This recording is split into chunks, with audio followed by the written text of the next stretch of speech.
चुनरिया लेके आई जई। Digital audio recording studio Singura Varanasi.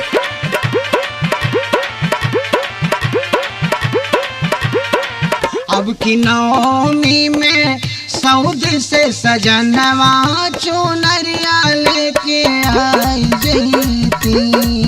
अब की नवमी में सऊद से सजनवा चुनरिया लेके आई जईती।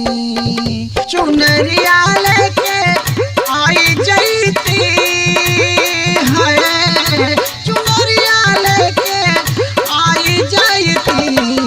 अब की नवमी में सऊदी से सजनवा चुनरिया लेके आई जईती। संग संगे घरे कल सा बिठैती चुनरिया लेके आई जईती।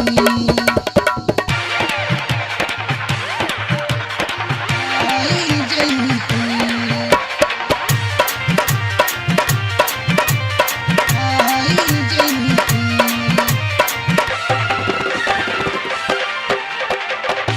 माई पुरई है सैया कुलिया रमनावा।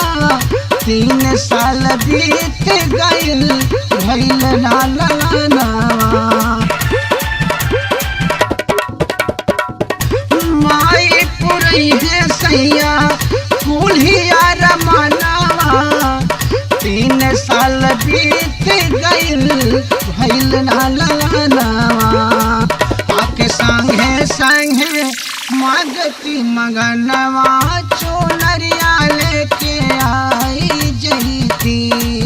आके संगे संगे मागती मगनवा चुनरिया लेके आई जईती।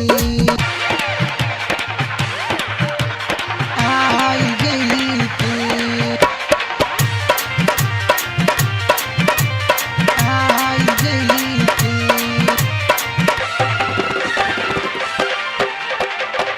देवरा रंजीत सगरी कैले इंतजाम हो। पप्पू चंचला जा खारे छोड़ के कुल काम हो। देवरा रंजीत सगरी कैले इंतजाम हो।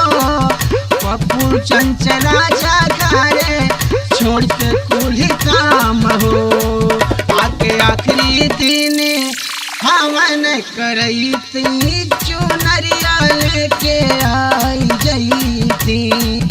आके आखिरी दिन हवन करईती चुनरिया लेके आई जईती।